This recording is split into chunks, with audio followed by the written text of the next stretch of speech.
Hello friends, तो आज की इस वीडियो में हम देख रहे हैं इकोनॉमिक्स का एक और लेक्चर जो काफ़ी ज़्यादा इंपॉर्टेंट है। ठीक है, अगर आपको इकोनॉमिक्स के सारे लेक्चर देखने हैं तो आपको क्या करना है, मेरे चैनल की प्लेलिस्ट में जाना है। प्लेलिस्ट में इकोनॉमिक्स लेक्चर के नाम से प्लेलिस्ट बनी हुई है। आपको वहाँ पर इकोनॉमिक्स के यूपीएससी, यूपीपीसीएस, आरओ, एआरओ के एग्जाम से रिलेटेड सारे इकोनॉमिक्स के लेक्चर मिल जाएंगे। ठीक है, आपको क्या करना है, उन सब वीडियोज़ को देखना है, नोट्स बनाने हैं एंड उनको लर्न करना है। एंड आपको क्या करना है, पूर्वावलोकन लेना है। पूर्वावलोकन से क्या होता है, आपको जितने भी प्रीवियस ईयर में क्वेश्चन आए, आईएएस के आए हो, चाहे यूपीपीसीएस के आए हो, एमपीपीसीएस में आए हो, बीपीएससी में आए हो, आरओ में आए हो, यूपीबीईओ में आए हो, सारे क्वेश्चन वहाँ पे दिए हुए होते हैं। ठीक है, तो आपको वे सब सॉल्व करने हैं। उससे आपकी क्या होती है, प्रिपरेशन अच्छी तरह से हो जाती है। चलिए, तो आज की हम वीडियो स्टार्ट करते हैं ज़्यादा देरी ना करते हुए। तो आज की वीडियो का टॉपिक क्या है, टॉपिक है आपका सेबी।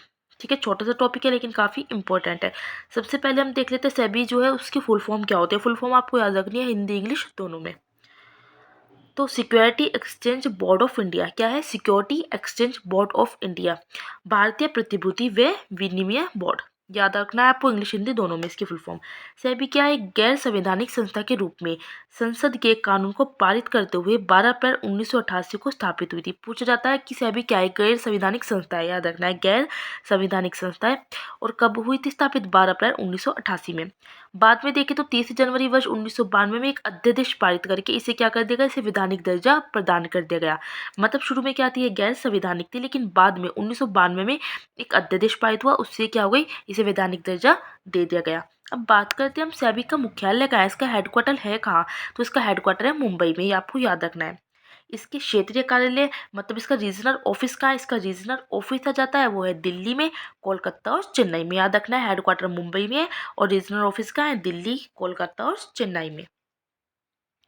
सेबी का बात करते हैं, मुख्य कार्य क्या है, शेयर बाजार को विनियमित और नियंत्रित करना है, उसको कंट्रोल करना है, उसके रेगुलेट करना है। ठीक है, तो सेबी का मुख्य कार्य क्या है, शेयर बाजार को विनियमित नियंत्रित करना है। सेबी निवेशकों के हितों की सुरक्षा और प्रतिभूति बाजारों को उचित माध्यम से विनियमित करती है।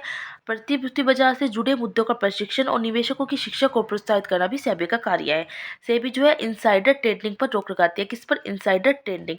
अभी इनसाइडर ट्रेडिंग क्या होता है, ठीक है, तो उसकी हम चर्चा करेंगे कि इनसाइडर ट्रेडिंग क्या है।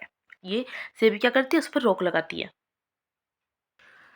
चलिए देखते हैं इनसाइडर ट्रेडिंग क्या है। तो यदि कोई किसी भी कंपनी के आंतरिक मैनेजमेंट में कार्यरत व्यक्ति अंदर की खबर के आधार पर कंपनी के शेयर को अनैतिक रूप से व्यवहार करे या कोई महत्वपूर्ण खबर लीक करे, ऐसे कारोबार को क्या कहते हैं, भेदिया कारोबार।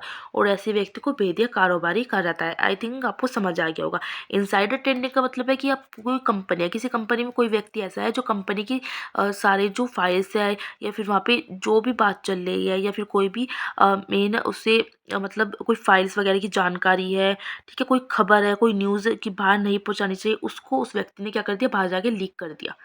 ठीक है, उसने बता दी, तो उसे कहा जाता है भेदिया कारोबारी। और ऐसे कारोबार को भेदिया कारोबार कहा जाता है, मतलब इनसाइडर ट्रेडिंग इसको इंग्लिश में कहते हैं, हिंदी में कहते हैं भेदिया कारोबारी या भेदिया कारोबारी जो भेजता है। ठीक है, इनसाइडर ट्रेडिंग मतलब इनसाइडर मतलब अंदर की खबर को बाहर पहुंचाना, इसे कहते हैं इनसाइडर ट्रेडिंग। और इस पर रोक कौन लगाता है, सेबी लगाता है। अब एक टॉपिक आ जाता है जो इकोनॉमिक्स में पूछा जाता है। एक तो आ जाता है बुल, एक वर्ड आता है मतलब बुल, और एक आता है बियर। अब बुल और बियर क्या होता है, अब आप सोचोगे बुल तो सांड होता है और बियर भालू। नहीं, इकोनॉमिक्स में बुल और बियर का मतलब वो नहीं है।